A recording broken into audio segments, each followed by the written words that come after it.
Guru Nation, we got an excellent analysis today. We got Joel White. He is probably the best person on the planet, maybe even in the universe. Joel, uh, at CRO Or what? for CRO analysis, like you love this stuff. First of all, you can tell. Yeah, I do. Outside of the investment analysts who cover these companies for a full-time living, the things they have access to, the people they can talk to. I don't have that. I'll never have that. But yeah, so Well, is I that do because with the everything else. CROs? Is that because they're more incentivized to be nice to them because they're potentially institutional investors, or maybe I, they are I, institutional I just investors? I don't have Jeffrey's budget to, or Baird's or Goldman Sachs budget to go out and survey live on a call 200 pharma executives and ask them Why not, about man? this You need to CRO do or that that. CRO. You need to Yeah, get that kind of budget, Joel. Come on. yeah, they can also get a lot of quantitative market analysis. So don't ever ask me, Dan, what the total addressable market is for the CRO industry. I have no way of getting that. I actually don't even care about it that much. But that's what those folks have that I don't have. The trick is, their reports are not publicly available, and mine is. So there you go. Yours are. Okay, speaking of TAM, we may not know what it is, but would you guess the CRO total addressable market is increasing or decreasing? Here's I'm going to not answer that question, Dan, and I'll tell you why. I was reviewing something literally the other day, and it referred to a 2023 report by a company called LEK that does a lot of market research across many different industries. And it talked about what not the TAM, the SAM, the serviceable addressable market was over a 10-year time period. And that was 2023, the first 2 years of it, dead wrong, absolutely dead wrong. And it's not because they're stupid, or they don't know what they're doing. It's because that's forecasting. You don't know, Sure. especially going 10 years out. So that's why I just see SAM, TAM, whatever you call it. I don't even know if it has its place. Yeah, definitely not for decision making.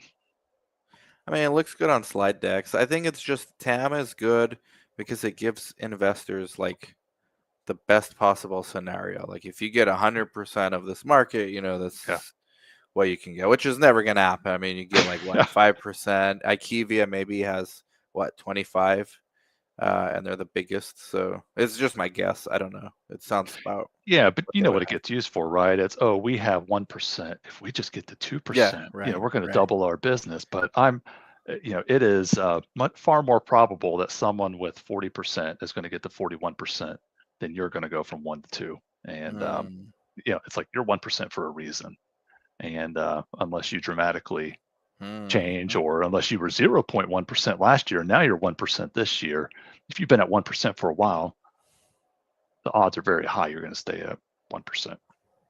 Yeah. 1.1. Yeah. I recommend everyone follow Joel for CRO analysis, especially on their financials. And he just released the earnings recap for Q3. And I don't know, we'll get into each slide, but what was most notable for you, since you're the professional here looking at the earnings?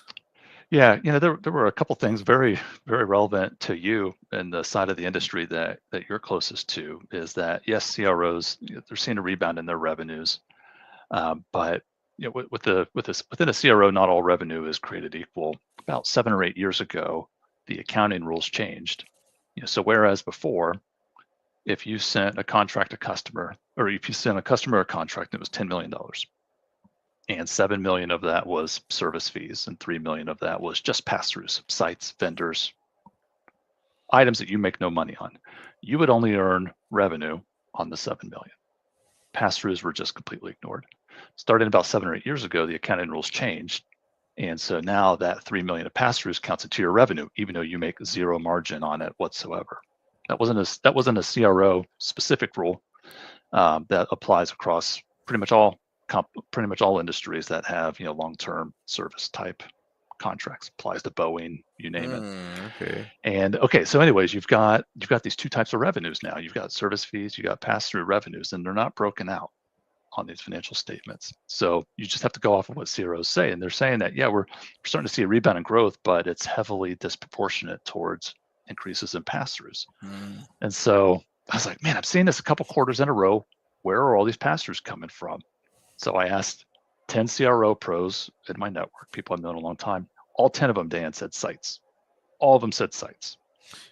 But it wasn't a site always a pass-through cost, or Site's always a pass-through, but it's that site budgets no? are So site increasing. budgets are Yeah. going up. Okay. Yeah, site budgets going up, they're going up through more aggressive pricing, but also some of these studies, increasing protocol complexity. Hmm. Apparently, I am not a subject matter expert in metabolic studies, but apparently just like some of the procedures and Oh yeah, I'm the doing different a things that few go of with those. it. Yeah. They're Yeah. tough. Not only that, the IE criteria to pre-screen a patient. There's a lot of site overhead that goes into that. Just even before you see any actual subject, even a screen failure, you're Yep. going through a lot more work than you used to. So I can see that does make sense. Yeah. So what's happening, Dan, is that if you kind of aggregate these things, is revenue's finally going back up, but it's too heavy on the pass-throughs, and so that's why revenue's looking nice, but earnings are still flatlining because they're not getting the revenue growth from the actual providing services.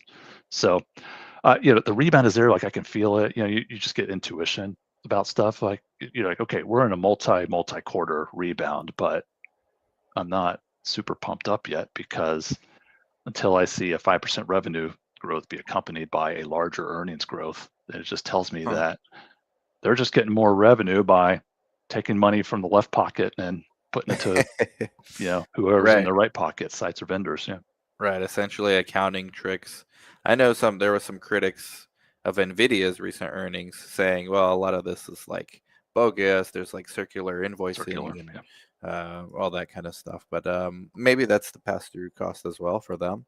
So it's not unique to CROs. But you said you used to focus on, That's a little different, Dan. I mean, you don't see it too much in our industry. yeah, You can see it sometimes, but that would be the circular financing. That would be the equivalent of like a CRO and a site, or a CRO and a sponsor making an agreement where I'm the CRO. Hey, site, I'm going to give you this new study, and in return, you're going to buy a bunch of stuff from me. right, right, right, So right. we each get to earn revenue, but we didn't make any money because the money they're giving us Sure, is going sure. right back to them. There have been some, Tempest AI. They're not a pure play CRO, but there was a large short report on them earlier in the year because they did a deal with a related party, Pathos, and then a sponsor, AstraZeneca, where those companies are paying them a bunch of data license fees, and then they're putting a bunch of money back over to them. So it's like, where's the actual economic exchange? Yeah. I see. Are you still bullish long term on these CROs? Yeah, I continue to be. We're seeing the biotech funding rebound. Um, a lot of the uncertainty that was holding back large pharma budgets from actually being released. The budgets were there, they just were Hmm. being held back. The budgets are being released. So the thing I continue to look for is that as biotech comes back, as large pharma release those dollars, what proportion of those dollars are actually going through to CRO services, or are higher and higher amounts going to other vendors, going to sites, non-CROs? And if that proportion does not hold up, then that tells me CRO services become less and less relevant over time. I'm not seeing that, but You're that's not why I'm seeing paying. that, okay. But that's why I'm paying attention, Dan, to this. Are the revenue increases going to continue to be too weighted towards pass-throughs? So Then if they do, what's then the what do you do? best KPI that you're looking at, or the top three? You have it on your slides, but you used to look at percentages, and now you're looking just at the Dollars. dollar Yeah. amounts, right? Yeah. Some of that gets into that accounting change I told Hmm. you, where how do you compare two CROs margin percentages if one has much higher pass-throughs than the other? Because Yeah. it gets real goofy. So then I just kind of try to simplify it and say, all right, well, how have your earnings dollars changed year over year? How have your revenue, not so much your revenue dollars, have your gross margin dollars changed year over year? How have your bookings changed year over year? As opposed to some of these percentages and ratios like book to bill. That's just been an evolution, Dan. And 3 years from now, they'll probably evolve some other way. Hmm.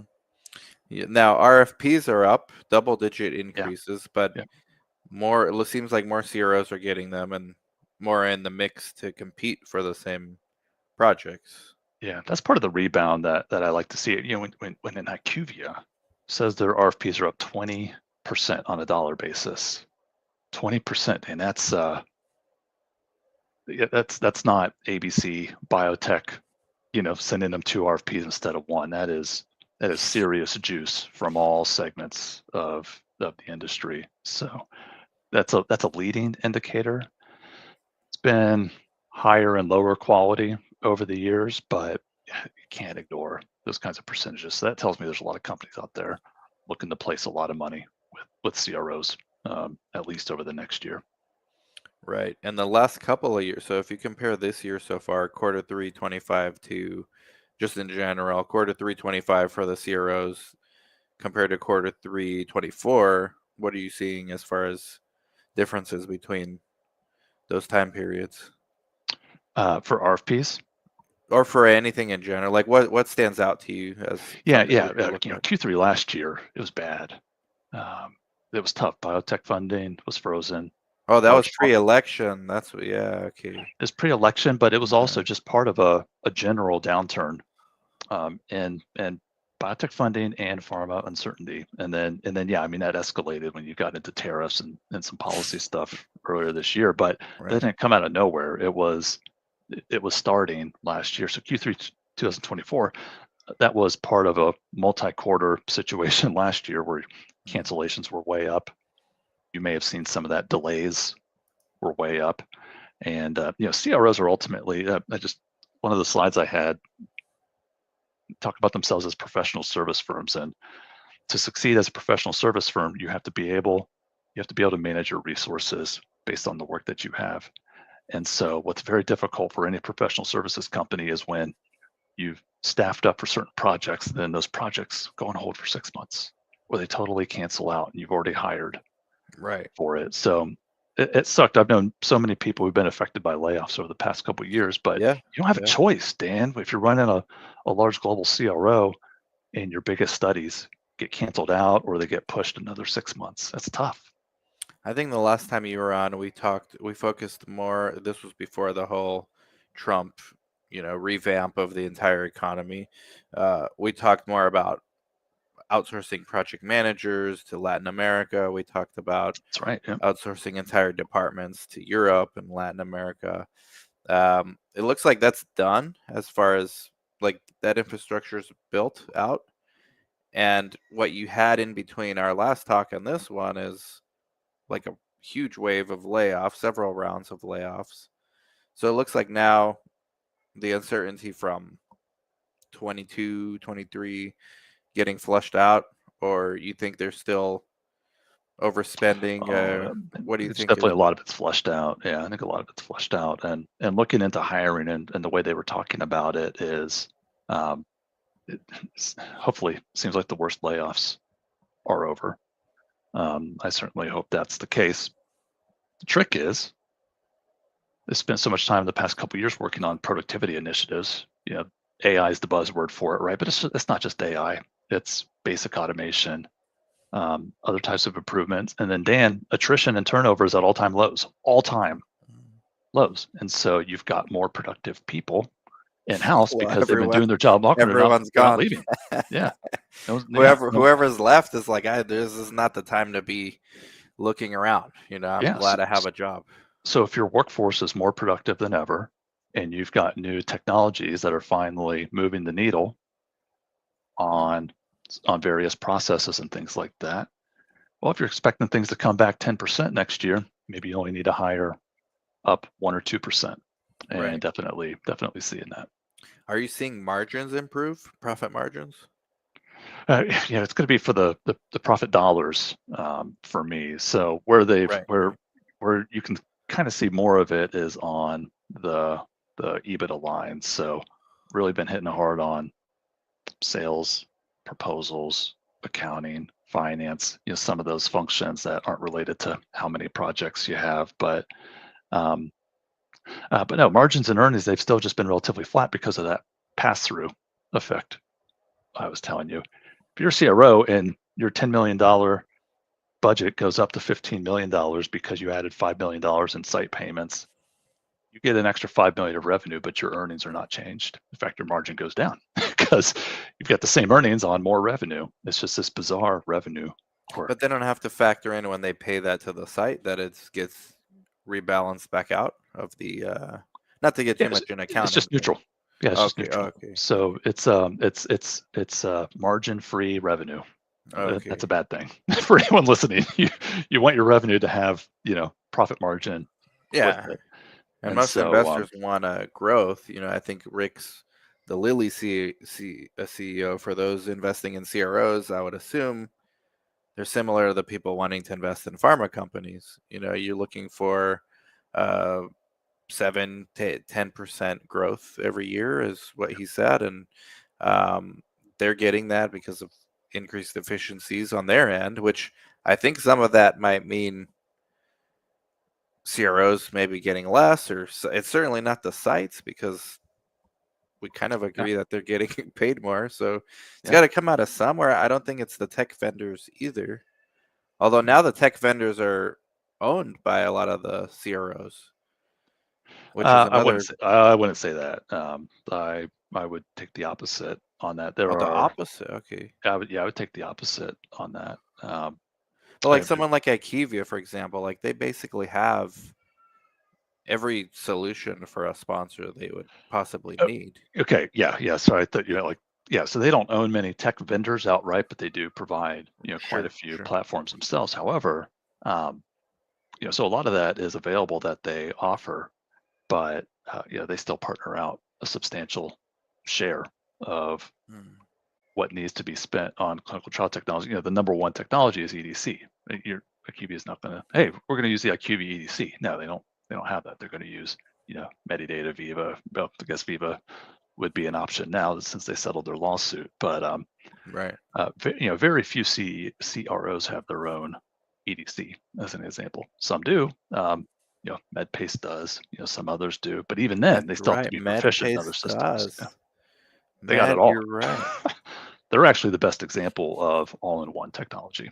Interesting. Yeah, the way IQVIA brands themselves, it's almost like that's the brand they go for. But Yeah. you're right, MedPace, which they have like kind of a bad reputation from the employees, but that's anecdotal. They continuously deliver on your reports from what I read, and Yeah. I take it you're a fan of the business model they have. Yeah, not just because they're in Ohio, like me. It's just,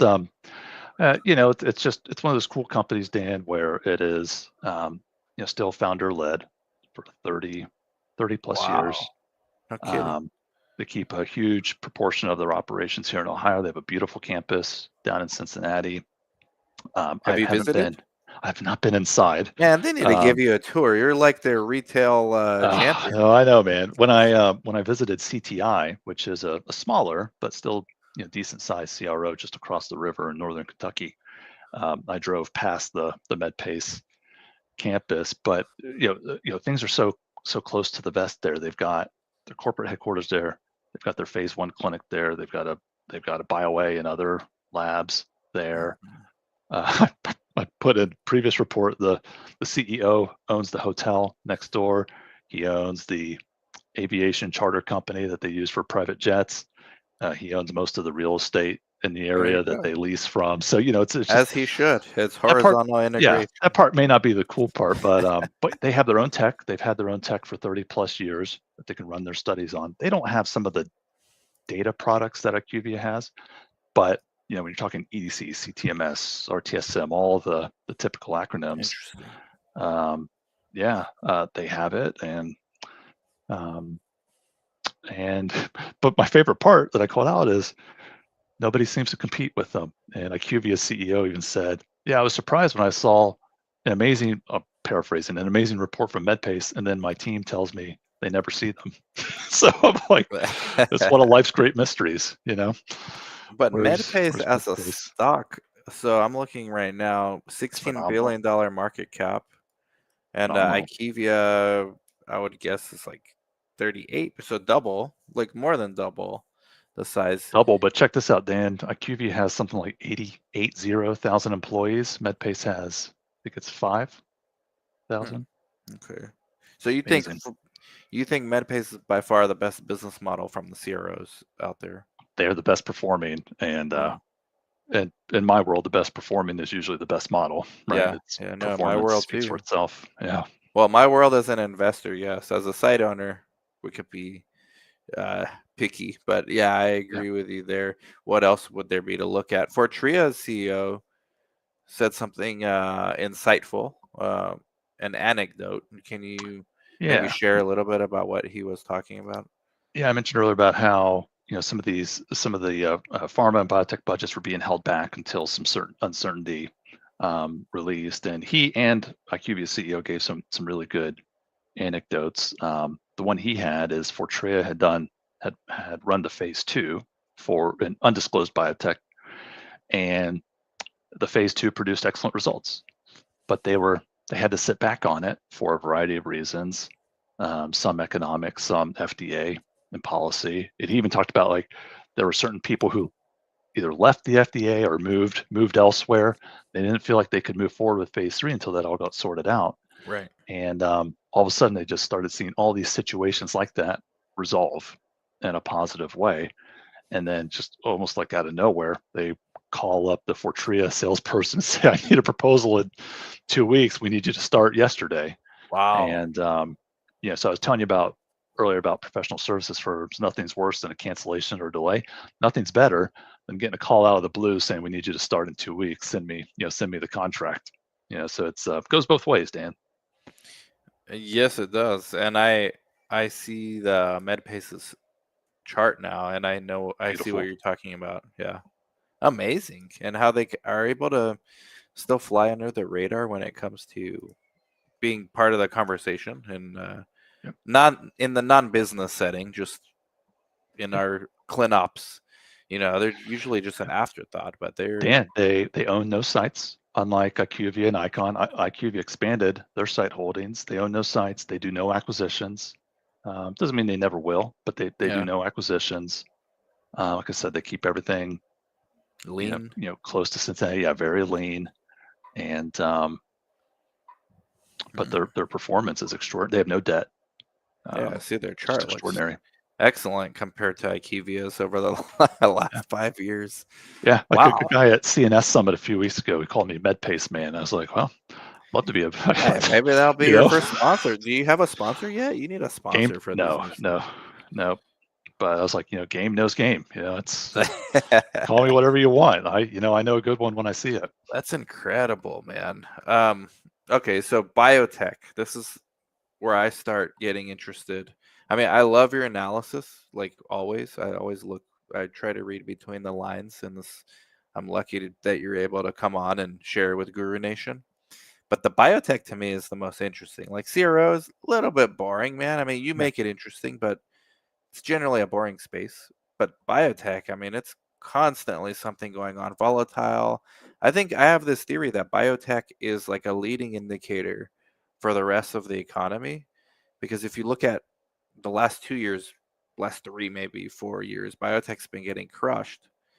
And now everyone else is getting crushed. Biotech's actually stable today. When the markets are tanking, the biotechs are like relatively with it, like range bound from what I'm seeing because they already got beat up all these after a years. big run up. Yeah. Yeah, yeah, Yeah. So, I don't look at a chart of the XBI or anything like that and say, well, it's up 4%. So everybody's going to be up 4%. But when I see it run that hard for that long, yeah. I'm like, I'd be a fool to not believe that will be helpful for the Yes. wider ecosystem. And Dan, I actually find biotech boring. So I love my Really? Wow. CROs, right? It's all different strokes, right? So um, I'm glad most other people find it interesting because if we all found CROs interesting, it'd I probably be a think boring place. But I think what yeah, the zeros don't have enough dopamine hits, man. Like there's no like approval, PDUFAs, it's just service business, like you said. I Um, know I love Not it. much to look forward to, but a lot of people like that. It's just like, you know, predictable business. If you find something like MedPace, which apparently I've been sleeping on them, man, but you are absolutely right. This stock, I would put it up against almost anything. Yeah. And it really hasn't taken much of a dive this One of the strongest bloodbath we're in the in. entire market. Yeah, not just I think each time you're CROs. on, we're in a bloodbath. By the way, Yeah. Yeah, and last for time anyone you were, listening, I own zero of it, regrettably. why? I don't buy in the companies I cover. Just But even you though like even though study them so much, like you feel like you have an advantage to the regular investor? I never want to be in a position where I say a good or bad thing about a Fair enough. company Fair and I'm enough. long or short that same Fair company. enough. It's not that I never have, Dan. I I think was it could be once, done yeah, in a fair way though. Like there's enough yeah. YouTubers now covering stocks and they make it clear like hey, it's not financial advice, but this is like what I think. This is I my do I thesis. do have a little Viva and a like a little bit and a retirement account, but that's a like a forever hold type thing, just Right. because I have it. But yeah, no Viva zeros. Viva's one of them, or probably just want to put your money somewhere and forget about it. It's Would be that, yeah. Viva, yeah. But the biotech. So I'm the same on. I have a rule for. I don't invest in the biotechs that we do studies for, Yeah, and good. so I've missed some. Even though we're allowed to, we just have to I sign was in a gonna say, I form. didn't know if you were You prohibited are. from. Okay. There's a financial disclosure form that you're supposed to sign. So if you have like less than $50,000 worth, generally you sign no. Okay. But if it's more, you sign yes. Okay. And I just stay away from that. And I did miss some good run ups on some Yeah, but it companies, would have gone which the other way on others. Yeah. Yeah. yes, I think overall it. And then Oliver says MedPace or Pengu. Definitely MedPace. Pengu, forget about it, man. Those birds flew south. The hell is MedPace Pengu? is I have like no idea. it's a meme coin. It's actually a Oh, good oh, business jeez. business Okay. model. Yeah. I mean, they make biotech look stable. The I will meme say, coins. Brad Hightower a few years ago, he said that he wanted to start accepting payment. It was either in Bitcoin or Ethereum, Dude, he and would have done he well. should have done that. He should have done You that back should have then. done Yeah. that unless it was this year. Well, this Also, year it's we're Pengu. back to where yeah, Pengu would have just been down. No one's Yeah. accepting payments on Pengu. Although I'm still like bullish on that overall thesis. But you have the narrative established for MedPace. You've studied it. I mean, I personally don't see if anything wrong with it if you owned a piece of like all these heroes, but I understand where you're coming from. Um, Now the XBI is gonna looks like it's gonna continue to do well. What are the overall sentiment from these CRO CEOs on the Maha movement and not just MFN, but Yeah. even more like broad based like gene therapies or one and done treatments like these psychedelics. I'm invested in a couple psychedelic companies. I feel like the FDA loves these one and done, which you still need studies for these. Yeah. Um, what are they saying about this, if anything? Not much, and not really in my wheelhouse. It's just not. Yeah. Are Yeah. they complaining about Vinay Prasad and like is that causing was that what was Uh, causing like the pause in the studies? that's beyond me, Dan. I know nothing about that. Yeah, I don't know. I think it like that uncertainty's over, and I think the CROs are going to keep growing, but probably at a Yeah. predictable pace. We're not going to see anything crazy. That must be why you Yeah. like them. Yeah, that's why I like them now. Because what you don't have visibility. So MedPace is the smallest of the Hmm. publicly traded CROs, but it is the largest midsize CRO. And so, from a public market Mm. standpoint, you have no visibility unless you get into like some of the China CROs and Like Japan and whooshy, things whoosh like that. over. Yeah, you have no visibility into the hundreds of small and mid-size, privately held CROs Mm. out there, and that's where I live in terms of the actual work I do. I do actually do work, Dan. I don't, believe it or not, I don't spend all day, writing quarterly recaps, but the small mid-size, you get a lot of companies that are single therapeutic area Hmm. CROs, Hmm. and guess what? The ones that are in good therapeutic areas right now, they're doing really well, and ones that are, and TAs that are struggling are struggling. You got Hmm. your eggs in that basket. But yeah, so you see an icon IQVIA like, oh, did they grow 3 or 4% this year, right? Like Hmm. that's the game. Are you growing or Thermo Fisher? My God, are you growing? Well, Are you growing 5 or 5.5%? I have. What do you think about my thesis for MedPace then? Because I'm Yeah, thinking yeah, about it. So they're the ones, they don't own sites, right? They own all the tech basically. yep. Um, the narrative could be that they're currently doing the best because the paradigm hasn't shifted yet, but they're the most at risk if it ever does, where the service business becomes secondary to site services. Although I guess they still have the tech, so I don't know. All I'll say that this is the difference I think you and I have talked about between you and me is that I am very when it comes to outlooks, I'm very very near term focused, Hmm. if not present day focused. So Wow. so when I hear a question like that, speaking for myself, Dark Arts and I, we have the same conversation when we see each other at CNS Summit. Okay. He's like, "What do you think about 10 years?" I was like, Yeah. "Dirk, I don't care about 10 years from now." But so That like the makes sense question, for you then. yeah. So question you asked is just like, what do the results say? The results say they're performing extremely well. You were looking at the MedPace chart. Mm-hmm. Investors with amounts of money are also giving them a vote of confidence. Who am Hmm. I to know better than them? Yeah. So I think where my value is I look across so many different companies and I read everything they produce every single quarter. And usually as soon as that things just kind of mold into my brain and I get a really kind of an instinctual feeling for where things are heading, but in a very near term focus. So I'm like, when I see what the charts are doing, when I see what the results are doing, when I see what they're talking about, um, a year and a half ago I was concerned, Mhm. and now I'm more optimistic. I think, yeah, I mean, it's When I saw 6 months ago, when I saw Charles River jump 50% in a month or two, I was like, on really very little news. what was it It's like like phase one news or that's the thing, Dan. There was really no news. oh And so okay. and then you see other CROs rebounding like that. It's like, that's not your Aunt Sue Hmm. buying 100 shares of Mm-hmm. Charles River to move it. That is large firms with serious money that they see something that Yeah. the rest of us Yeah. don't. And they're willing to bet millions or hundreds of millions on it. And so I kind of follow the money trail, so to speak. Yeah.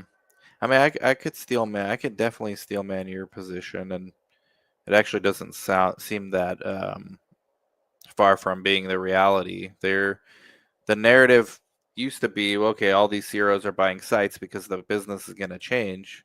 Yeah. And then here we are during the most uncertain times where if things were going to change, they would have already, right? Like Yeah. the best time to make crazy radical changes is like when there's a lot of uncertainty. And so no one's going to blame you for taking a chance. And it hasn't shifted that way either because maybe the CROs don't know how to manage sites or maybe that's just not their core competency and MedPace sticking to that. Yeah. So, yeah, There's I kind don't of a know. I'm unicorn. throwing in Yeah. on Yeah. this. I'm not going to invest in any CROs. They're boring as hell, You're but starting to get interested. I don't know. I I think you're mean, starting to get a little bit MedPace is interested looking here. good. Yeah. Yeah, MedPace is looking good. Certainly better than Pengu. I should have just put my money in MedPace.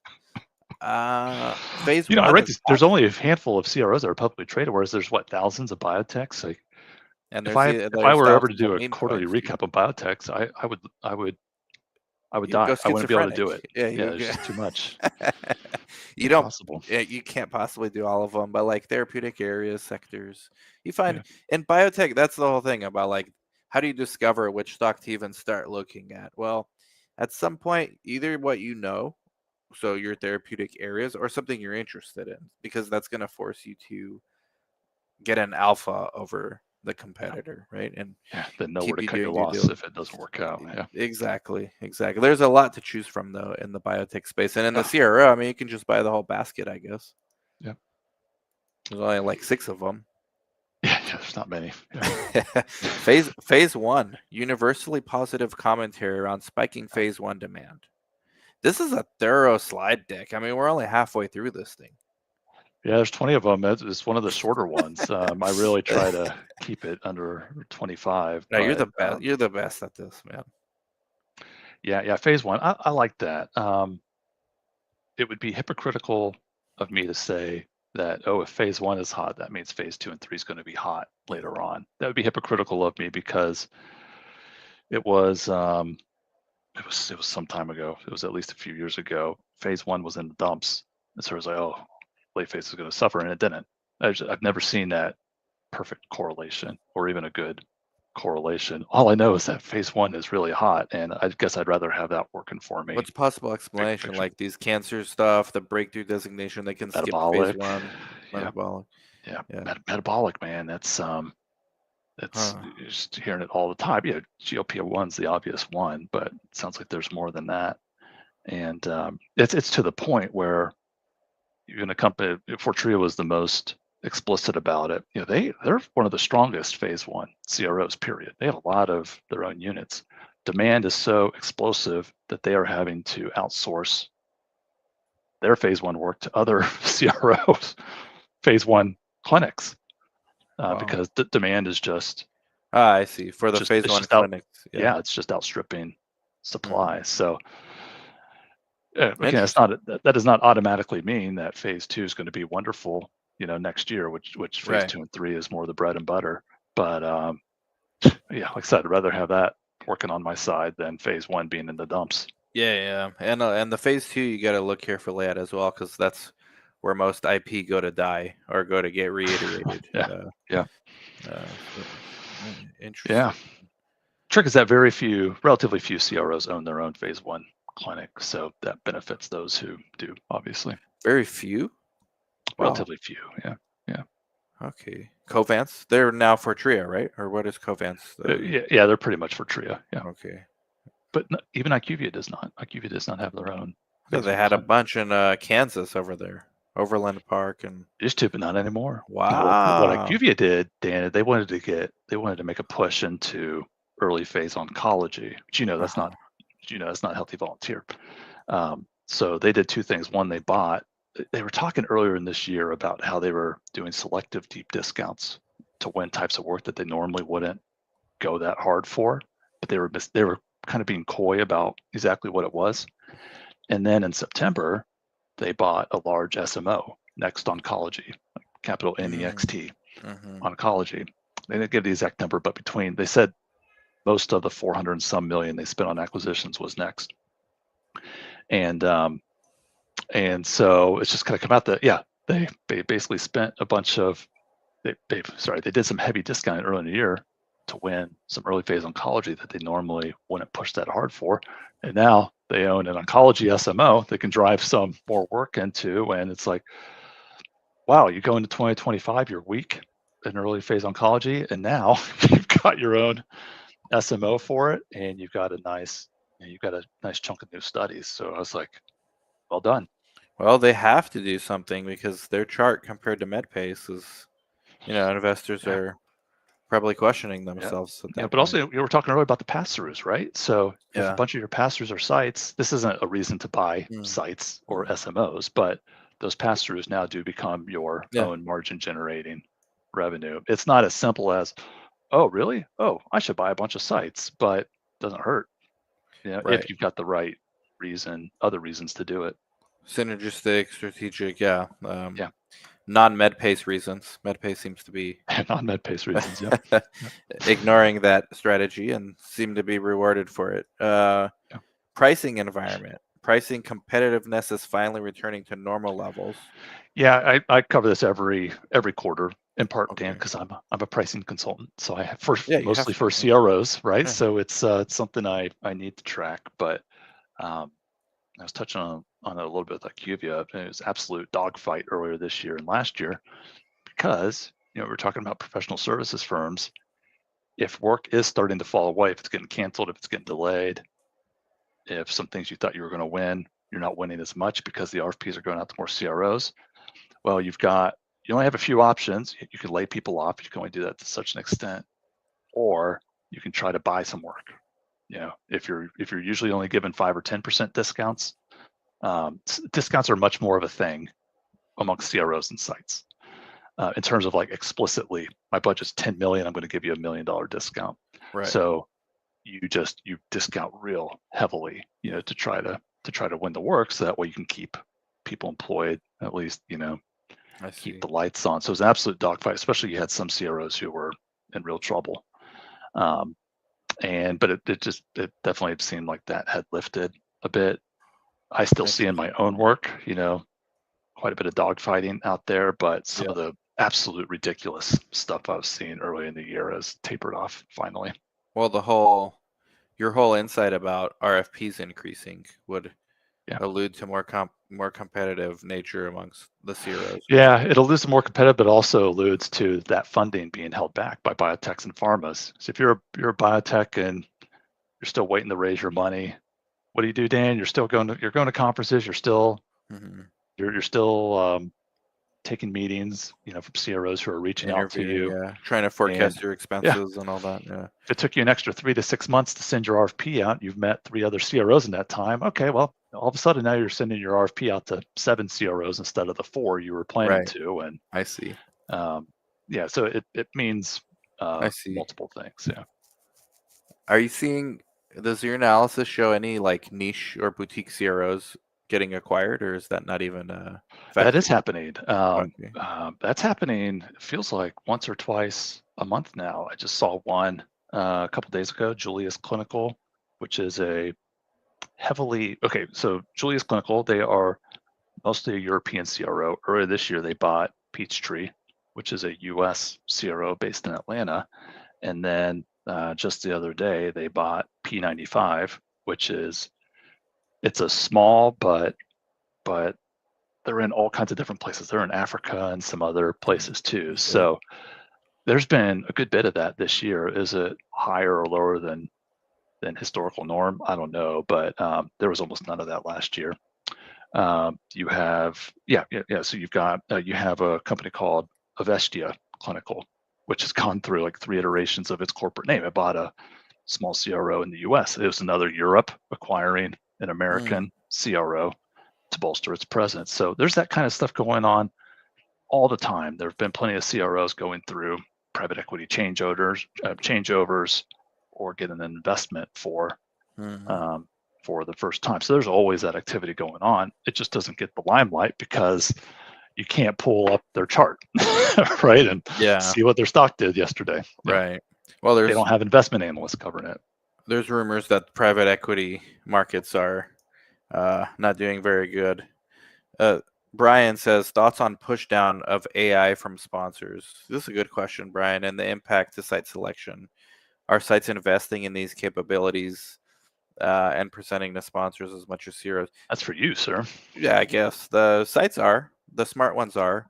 I just had a podcast earlier where we went through this, but the site networks are forcing the smaller sites to step their game up. So in a way, that's kind of what you want in the economy, is like technology is supposed to increase efficiencies, which at some point is supposed to lead to deflationary like pricings, which is not what we're seeing right now. We're seeing the actual opposite according Yeah, to the analysis, but maybe that's leading indicator for what's to come, at least from the sites.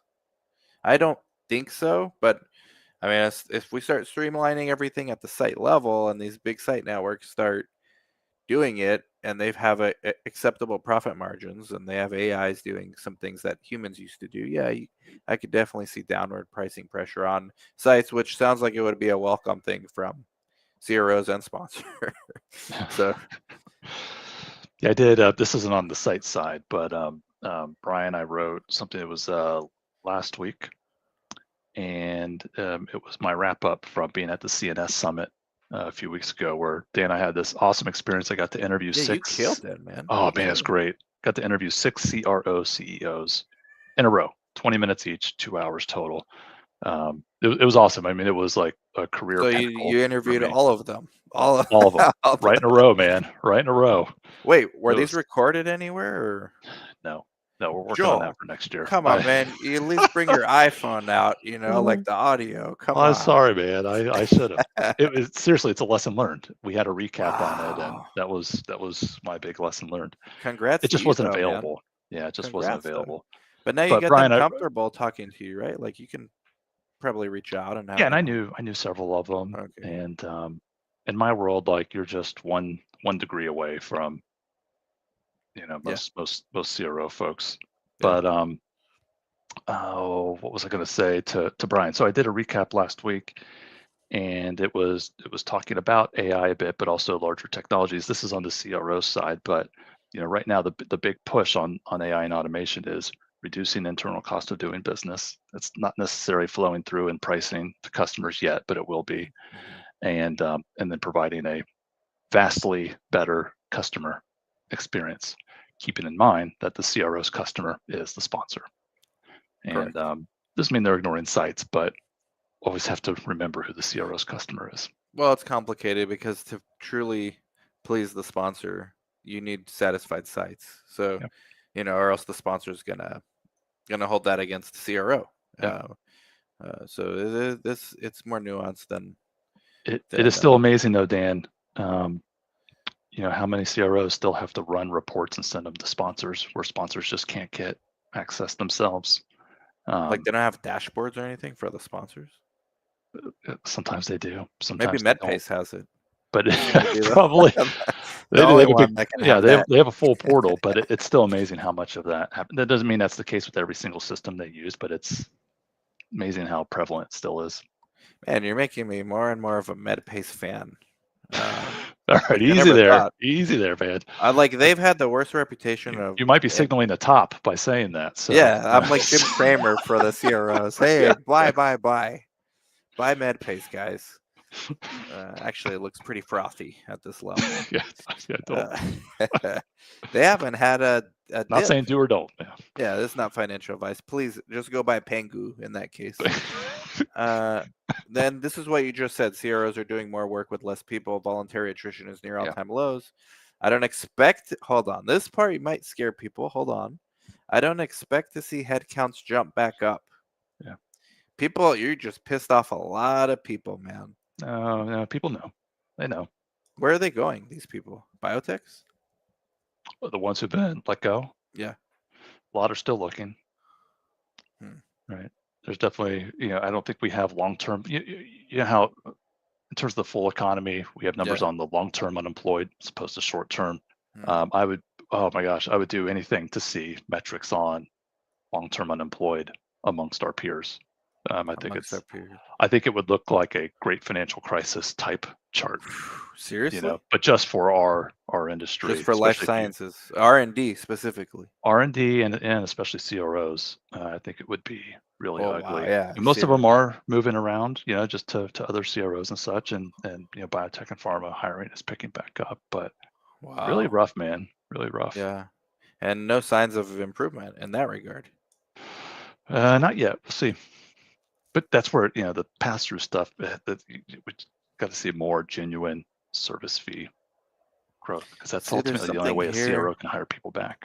There's something here that, I mean, it's for another podcast and probably another channel entirely, but something strange is happening in the economy where we have all these like workflow augmentations and margin increases and in the case of the CROs, increased RFPs, and finally we're getting busy again. But yeah, we don't see an increase in headcount necessarily. It's like the rich getting richer in a way, Yeah. and those certainly MedPay Oh, stockholders it's not getting just richer. CROs. Look at Google, Yeah, Microsoft, yeah, that's what I'm any saying. of those All companies, same these, thing. yep, yep, yep. There's something bigger happening that I don't know. There's probably better people to articulate it than me, but a tale of two economies where the rich are getting richer and then there's really everyone else struggling, and that's dangerous. I mean, you're Many talking like reasons. Yeah. French Revolution type stuff at some point if we don't figure it out a solution. It's bad, man. Yeah. But I didn't realize I got CROs nothing were to the. say about that. I got Nah, nothing to it's say just about that. random musings, man. Like I see it. You see, like in any big city you go to. I was just in Phoenix Yeah. the other week. You used to see like um homes, right? Like just new homes. That you still see them. But you know what they are? For rent. Hmm. Like ownership's down, but other things are getting cheaper, like iPhones, whatever, streaming services, but like things we actually need, like health, housing, and education, skyrocketing, man. So that's like two different economies right there, and we're in the health part, by the way, folks. Yeah. Yeah. Uh, professional services companies. So Yeah. they're multiple new CEOs referring to their CROs as professional service companies, and it seems like a change in the narrative from what they used to say, like during COVID, integrated whatever nonsense they had, right? Like, Yeah. uh, Just picture you are the new CEO of Fortrea. All right. oh hell All right. no. And you're a sales guy. All right. Their new CEO, he is super long tenured, very successful Mm, salesperson. He was at PPD forever. All right. So you're used to always talking about the new thing, hyping the new thing, right? That would be AI today, right? And yeah, so yeah, I would have expected that in his first earnings call or two, that when analysts asked, "What are you doing to improve Fortrea?" that he would jump on and say, "We're going to disrupt everything with AI, right? We're going to change the industry. We're going to do all this amazing stuff." And what does he say instead? He said, "Well, we are a professional services firm. So we are going to become excellent at managing resources, excellent at customer service, excellent at staffing our studies." I was just like, wow, that's amazing. And then Icon, whose longtime CEO, Steve Cutler, retired, they promoted from within their COO. He gets on. This is the same call. These are different calls, but right, right. same earnings time frame.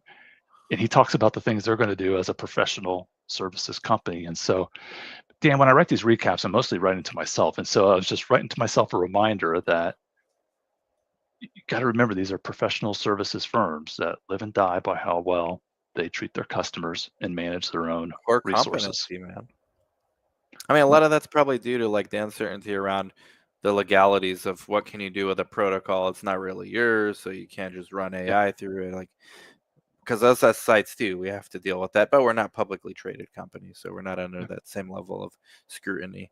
But that is an important reminder. Like, even though we're hearing all this buzz on LinkedIn or whatever, the CEOs of these CROs, which basically run the industry more or less from the R&D side, are saying professional services, like just boring yeah. stuff.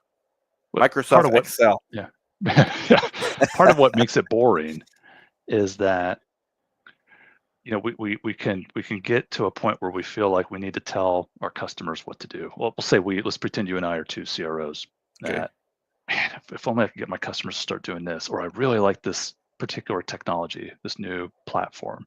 Hmm. I'm gonna recommend this for their study. I'm gonna put it into my budget. You know, we are always constrained in doing that by what our customers are actually asking us to do or telling us Correct. to do. And any professional services company, you know, they always want to provide better service. They always want to find ways to be more Hmm. efficient.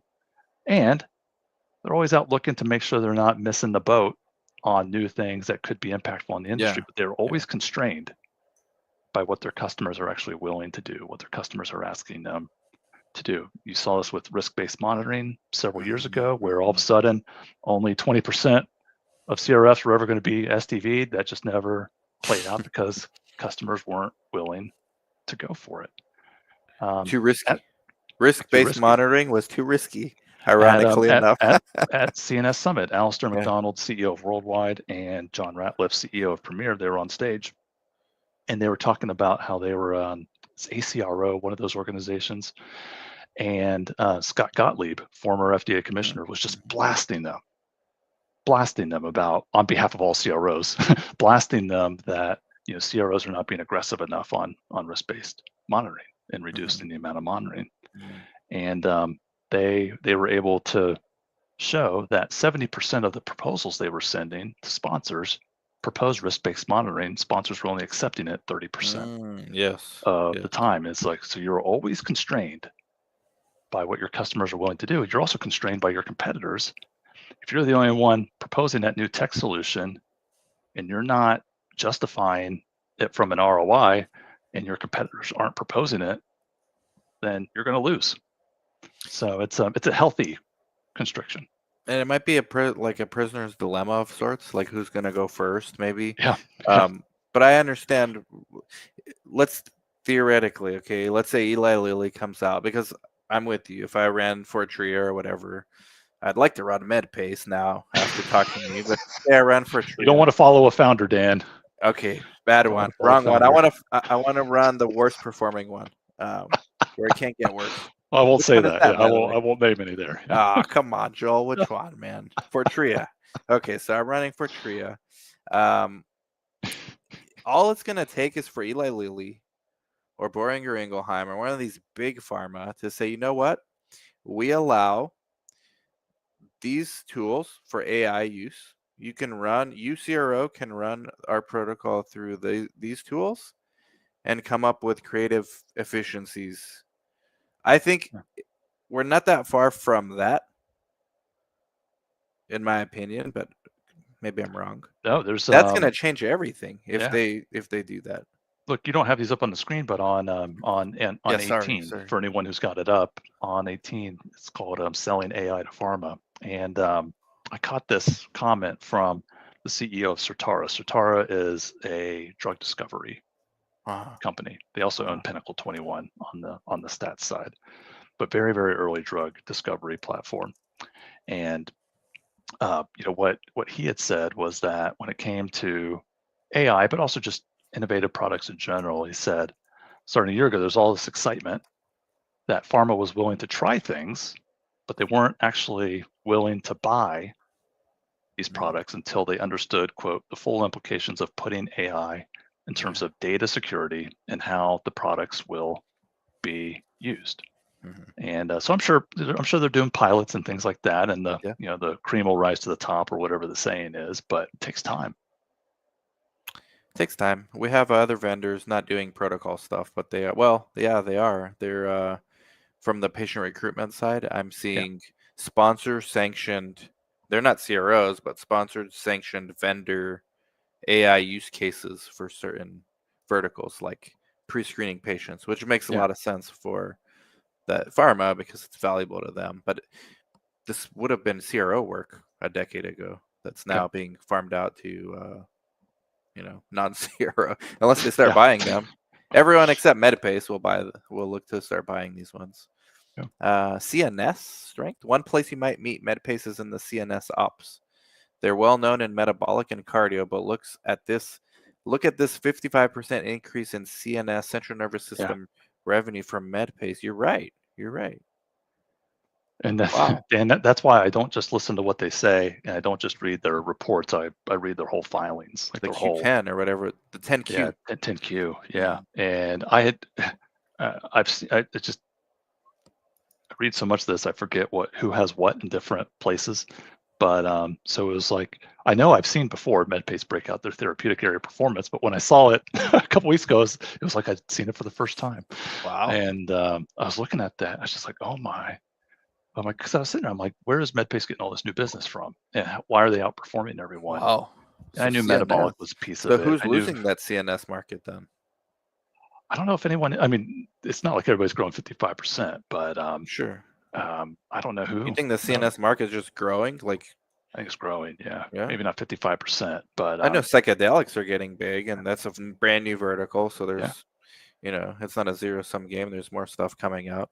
But Um, Dan, the other bigs don't often they often don't disclose their therapeutic area breakdown. So there's just not sure, many sure. comps to go against. Yeah. That's where the regulations, I guess, draw the line. Is hey, you have to disclose maybe TAs, but not necessarily like the conditions themselves. Oh, in terms of regulation, you don't have to disclose any of that. Oh, so they just do That's it to be discretionary. competitive for okay. Yeah, it's just discretionary to be helpful to investors.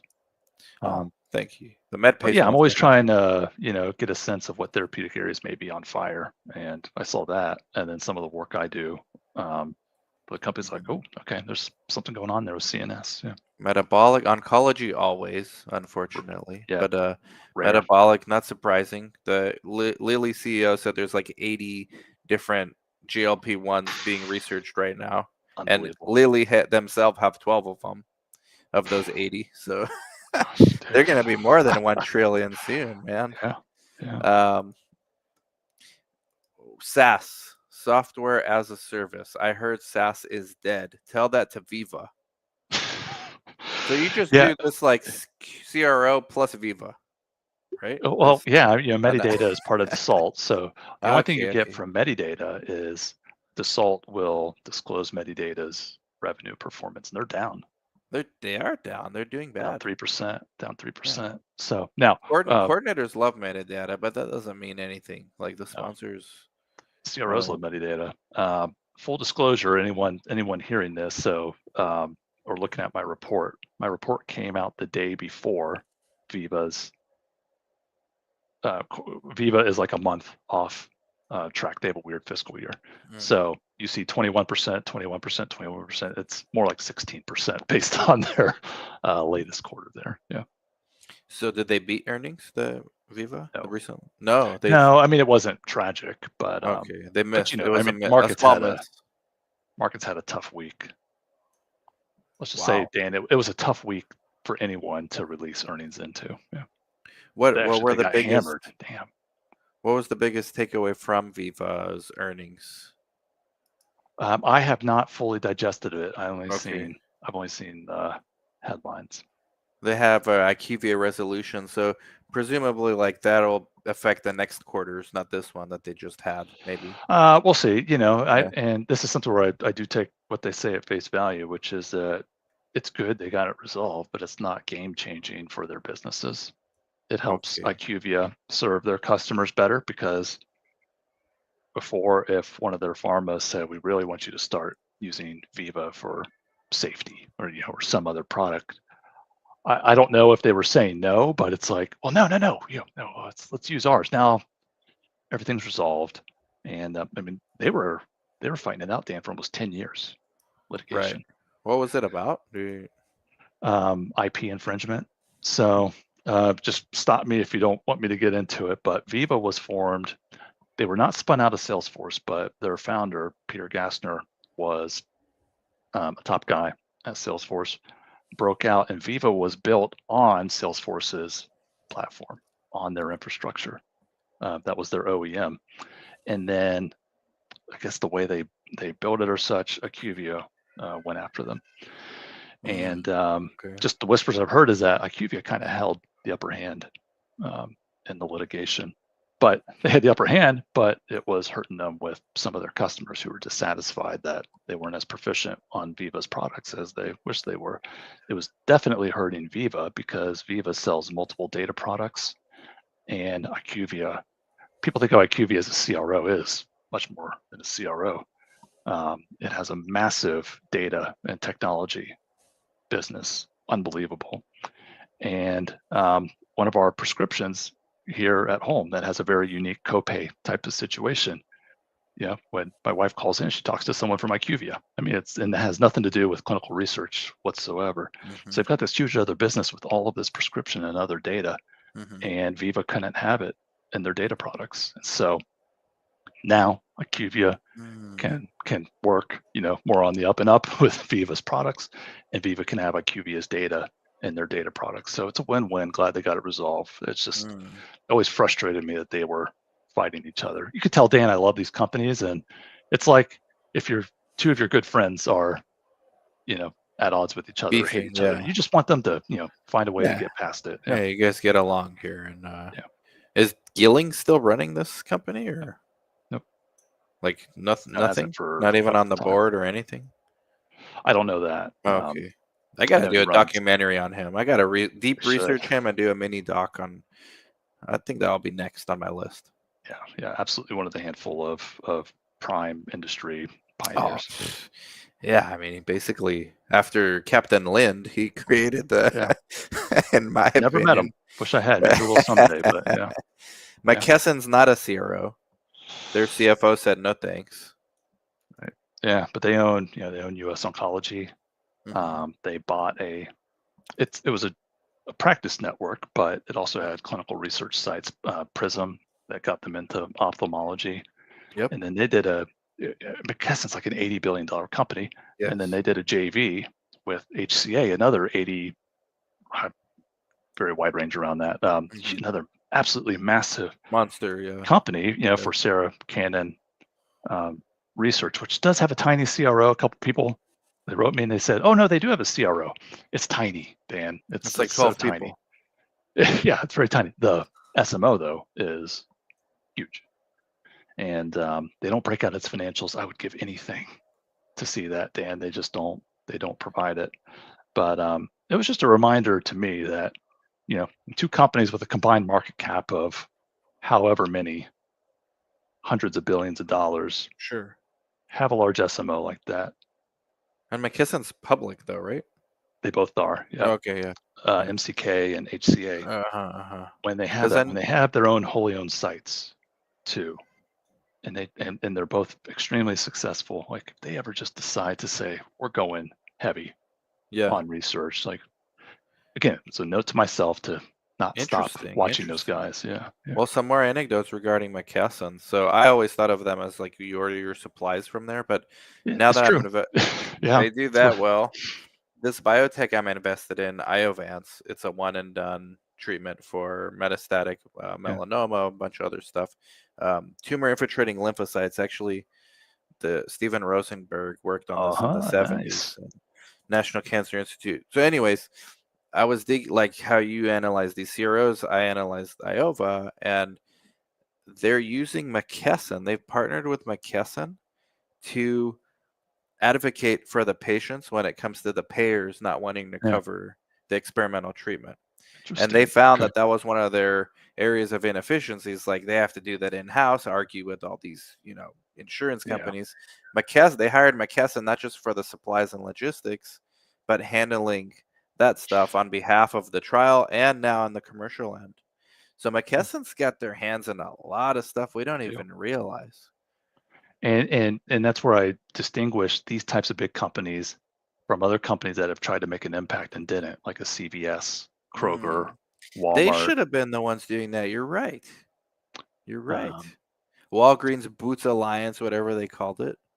yeah. So you look at those companies that did not have a research presence and have tried to. Walgreens is still going actually really strong at it, but you compare that. Ah, But they don't hold a candle to a McKesson or an HCA who are just like, no, no. And like when you realize, watch out. especially in the oncology world, which is like this whole other universe, Yeah. that very few actually get into. Yeah. They're there. They're and all these But partnerships so make that's sense. why I found it interesting is like I've never really McKesson has been asked before if they were ever going to start a CRO, and they've said no before, and it's Yeah, just why would you been a want to? long. The biggest. It's been a long time. So when he was asked very specifically about it, and their CFO talked more at length about it than I think he ever has in the years I've been following them. I was like, okay, they're definitely not. Yeah, I mean, it wouldn't make sense if there's still a big narrative that no Zero reason is a to. dying business, but Yeah, if their market cap combined is like what 200 billion, why would they go after a market where the biggest company that you're never gonna catch up to, IQVIA, is 36 billion? Like, it that's just right. doesn't make sense. Fortrea is 1 Unless billion. unless you They buy buy them. Fortrea, 1 billion. Okay, Oh, you wouldn't buy the Fortrea. why? You would go after one of the big two. Yeah. Why Fortrea is cheap? No, their stock didn't look that good. Dan, if you're McKesson, you're not going for cheap. You're going for the Oh, best. good point. Yeah, yeah. Yeah. Well, you go for IQVIA, that's too expensive. No, it's not for 36, them. 36 No, billion. not for them. No, Why? I'm not saying they should or that they Yeah. will, but they're Or obviously we just not. I mean, he said no, but if they were, then you go for top quality. Yeah, we're just playing fantasy CROs we're having here. fun. Yep. Drug discovery services in the dumps. Well, yeah, because of AI, right? Um, Certera, I don't know. simulations. I don't know. Isn't I just know they're in the Google dumps. a They deep just said, mind "Oh, or pharma." whatever? Yeah. Nah, I think that's one area that's pretty clear, even to outsiders, that AI is kind of taking over that role Yeah. of discovery. Lilly CEO said it himself. Or the big pharma like acting nimble in that regard, but then they act big when they have to for like phase 3. But then for discovery, they have like 400 people, small teams. Okay. So yeah, I could see. I'm not surprised by that one. I do a little self-promotional thing, Dan. Oh yeah, of course, man. Anybody wants to read something interesting, it is the hardest I worked on something outside of actual work. It's the hardest I've worked on a piece of content this year. Google Joel White, the worst acquisition ever. And it is a Really? long form article, the first long form article I did since Science 37 4 years ago on Simulation Plus's acquisition of Proficiency last summer The worst and what happened. acquisition. Ever.